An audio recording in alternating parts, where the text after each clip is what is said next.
right in the eyes. And from the bottom of your heart, the pit of your soul, you tell them the truth and you say, my God, you're gorgeous.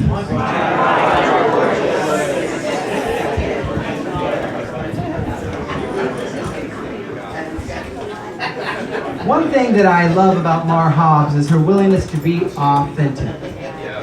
Because authenticity is so healing. In a lot of spiritual communities, people think you got to put on that strong face, that happy face, or you got misinformation along the way, thinking that if you think anything but happy thoughts, then you're going to create a devastating reality as your life, and that creates for a lot of people denial. And so you have experience of surface level relationships and surface level enjoyment because you're not being honest with yourself. And what a gift to have experiences that feel uncomfortable, because then that is a beautiful gift from the universe of divine intelligence letting you know that there just needs to be a shift in your perception. Because if love is all there is, if you are feeling anything that can't go under the umbrella of loving qualities, then it's just a reminder to say, baby, you're seeing it wrong. So what can you shift here so you can realign yourself with the truth, right?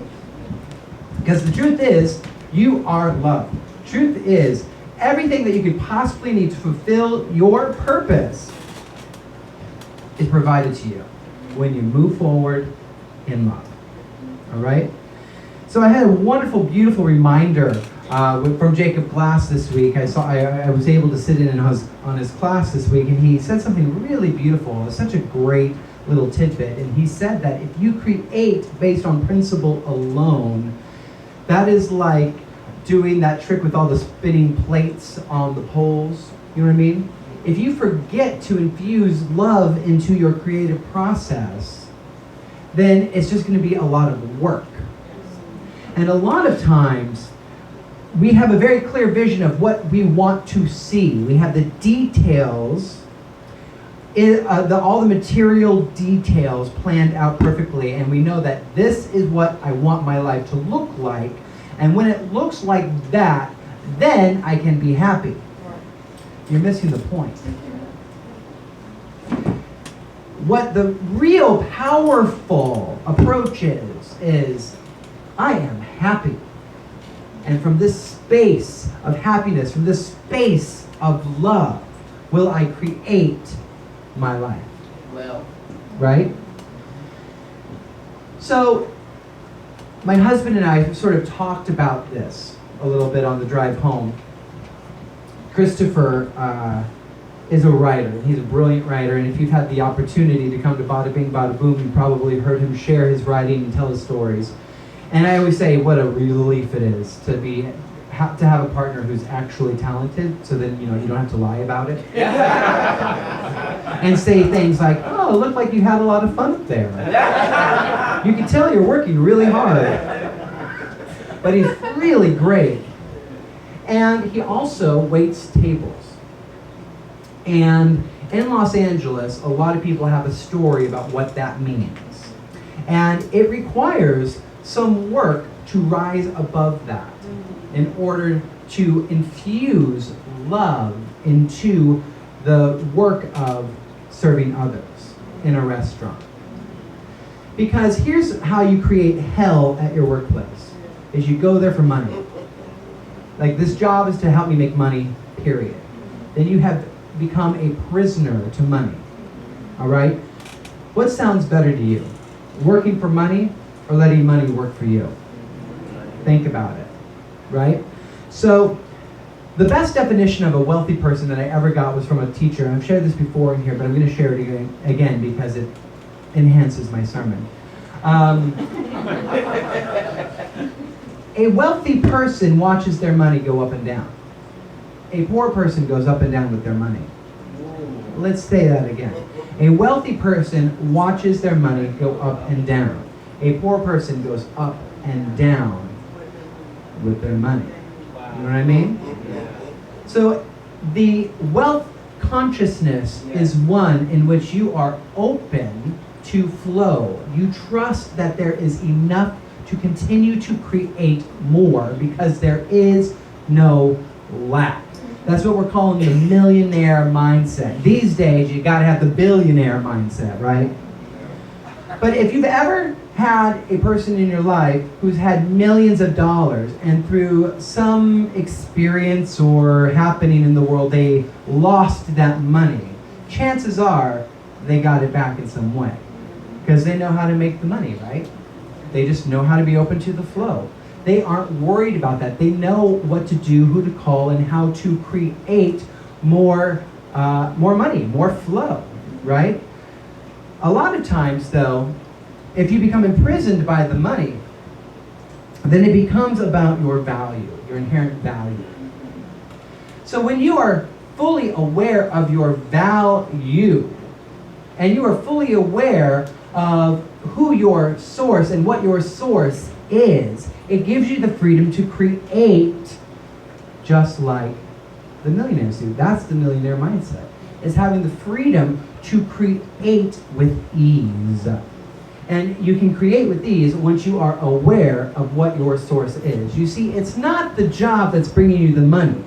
It's God through your employer that is creating your abundance, okay? It is God through your clients that is creating your abundance, all right? It is God expressing itself as money, as opportunity that you should be grateful for. And this is how we really begin to remind ourselves to stay in love no matter what it is we are doing. It is with that awareness that you can raise yourself above the social story that people have about what you do for a living. Because if what you do for a living is shine the light of love, then baby, like you're on the right career path. Yeah. Right? If what you do is show up and share love as you sell cars, yeah, then you're on the right career path. If what you do is show up and share love as you wait tables, then you're on the right career path. If you show up and share love as you film a television show, write a script, dance a dance, yes, counsel people, then you're on the right career path. You're actually creating consciously, right? But if you're going to a place just for money, you will see businesses fail when they come with that mentality of every person that walks in the door is a potential sale. Now feel the difference when someone walks in the door. Every person that walks through the door is another opportunity to share love. What line of work are you going to enjoy more? Right? So the people that use only principle to create their lives feel like they're constantly having to create because they know that every thought is creative. Now, the most crucial element of the creative process, I have come to know, this isn't a theory I'm spinning around. I've done the experimental work for you, so you don't have to do it. Trust me here. The most important aspect of the creative process is getting crystal clear on how you would like to feel and who you would like to be as you go towards inspired ideas. That is how you empower yourself to stand in and as the creative process. That is the millionaire mindset. And you know that there is enough to go around. There is no competition. We talked about this last week. Two ways to just throw a block to cut off that flow of good source is to practice competition and comparison. Nothing is going to cut it off quicker than when you start comparing yourself to someone else, or when you believe you are in competition with someone else, because as we spoke about last week, ain't no one getting the good that is yours to get. Your good is your good, their good is their good. And when you become clear about that, then you can mind your own business and create the life that is meant for you. Right? It's just the truth. It's just the truth. And if you have it all mapped out, and here's another way that we sabotage the creative process, is when we know how it's going to happen. When we know how it's going to happen. I love it. I just love having these conversations. Because my husband's good to me in this way, because we remind ourselves. We are in a holy relationship in which we continue to remind ourselves of the truth of who we are, and that we are in no way limited. So when you get to thinking that the only way abundance is going to express itself is through your job, then you are limiting all of the avenues in which the Spirit can express itself as abundance in your life. When you think the only way that you can get a check is from the work you do with your hands, then baby, you are limiting yourself. Because I gotta tell you, there has been so many times that mystery checks have appeared in my mailbox. Yeah, right, and just the amount that I was holding the space for, don't you know? And if I was affirming and declaring to the universe that the only way I'm going to make this money is if I get X, Y, and Z job, then guess what? I'd have to be going to work resentful, doing work that I don't like to do, right? Because I am making that job the source of my good. Now, if I could shift that and just say whatever I do comes from a space of love. I am in the profession of sharing loves. I am a miracle maker professionally. And I might be teaching a spin class, but I'm making miracles is what I'm actually doing. Now let me tell you something. You are open to receive. And the other point, when we forget to infuse love into the creative process, we are going. Well, listen, baby, we are in the time of the divine feminine. That is where we are. And let me tell you something. When you can allow that divine feminine energy to flow through you, then you are on the right path. Because let's talk about what that means. The divine feminine receives. The divine feminine creates naturally. Doesn't have to force it to happen. So when are we the most receptive? It's when we chill out. It is when you allow yourself to silence your mind a little bit, to still yourself and be open to receive. And how do we know that we're receiving something? We're getting ideas that feel exciting. We're getting ideas that feel fulfilling. That's your arrow. Go in that direction. Go towards that which feels joy-filled. There's this little sign up. My friend painted this sign when we opened the center, and it's just a little heart there that says, "Follow your bliss always." That's actually a direction. Follow your bliss always, and you know you're on the right path. I had this moment at El Coyote. This girl came in, and she had just this haircut. I was like, I love it. And I was like, I loved it. And I was so not present in my meal because I wanted to tell her that I loved her haircut. I was like, I just wanted to tell her that, but I was like, I did that whole thing that we do. I was like, don't tell her that. You're going to be crazy. She's going to think you're the crazy gay guy at the table next to you. Chris is going to be like, Jesse, every time. You don't have to tell everyone you love them. Right? So, like we can have a night off, And so I was like having this conversation in my mind, and I was like, no.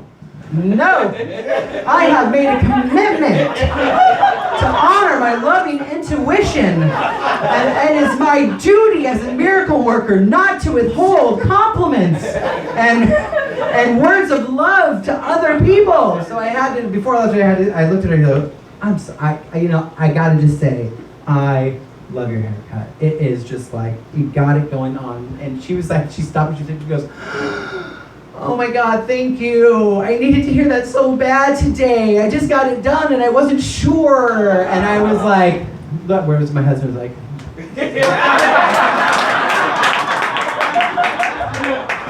I was like, well, you can tell your girl that she did it right. But it is our work. It is our job to honor our loving intuition, to learn how to listen to it, to honor it by going forward, not being afraid of what other people might think. It is the fear of what other people think that prevents us from doing what we like to do. Okay, it is the fear of what other people think, of what we think other people think. But the craziest thing about it is that they're too concerned worrying about what you think of them, to really care about what they think about you, right? And so we're just sitting here not doing what it is we'd like to do because we have a whole list of excuses of why we shouldn't do it because of what it's going to appear to other people in our lives. Like, oh, there they are being crazy again. Oh, there they are not thinking it through. And so we have learned to dull our intuition. We don't trust it. We trust much more that voice that tells you that it's not going to happen, that it's too late, that you're too old, that you don't have the resources. That's the voice we really are comfortable with. We love it, to snuggle up with it. I can put on my sweats today and not go outside because I know that, what's the point? Right? Thanks, ego. Right? Right. That's what we feel safe in. We have become so much more comfortable in disappointment. We have become so much more comfortable with the other shoe dropping that we have grown to expect it. Well, guess what? When you expect something, you are declaring that from the universe, and the universe can only say yes to you. And so what are you asking the universe for? What are you asking the universe for? I have started to declare what it is I expect to see happen in my life. But it rarely looks like the specific details. It looks more like this. It's not like there's no amount of money that I'm not clear on the amount of money. Here's what I do. More money than I can spend. I feel it, I'm open to it, and I am gratefully accepting it now, and I'm so happy to know that it comes in from unknown and creative channels. Thank you, universe. Doesn't that feel nice? More money than you can spend. Yeah, I'm down. I'm down. I am the embodiment of luminosity. Beauty pours forth through this channel. I can't help it. I am magnetic. It's what I must accept about myself, and I'm okay doing that. You know what I mean? My words matter. Our words matter. Your thoughts matter. Yes, they do. But if they're not coming from a space of love, then you're just taking the long way around. Yes. Because let me tell you something. If you are creating with principle alone, you're going to get exhausted.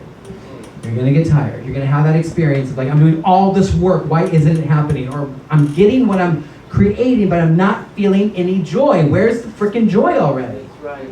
The joy comes from infusing love into that process. Yes. You are love. You come from love. Yes. Listen to it. Go towards the love. This is the GPS that God has given us. Start listening. Start looking. Start feeling into what feels good. Go in that direction. That is where you're supposed to be. And you go without attachment to the results. Yes. Because the life of your dreams rarely looks like you think it's going to look like. Because you have a limited perception of what that might be. So if you're holding on to what the car looks like, the house looks like, the job looks like, the salary looks like, if you're holding on to all that, you are limiting God. Why try to limit or put restrictions on that which is limitless? Be open and willing to be delightfully surprised. Life is a lot more fun when you allow yourself to be delightfully surprised. Every day. Every day there's a knock at my door. I assume it's Amazon delivering something cool. You know? Every card I get in the mail, I just assume has money in it. Usually does. Usually does. I don't know. It's a good life, you know? I'm not complaining. There was one more spectacular point I was going to make, and it's eluding me. I'm so not attached to what it was that I was going to say. Isn't God good? Isn't life good? Yeah. I remember what I was going to say now. Now this is a very important. Thing to remember. Don't ever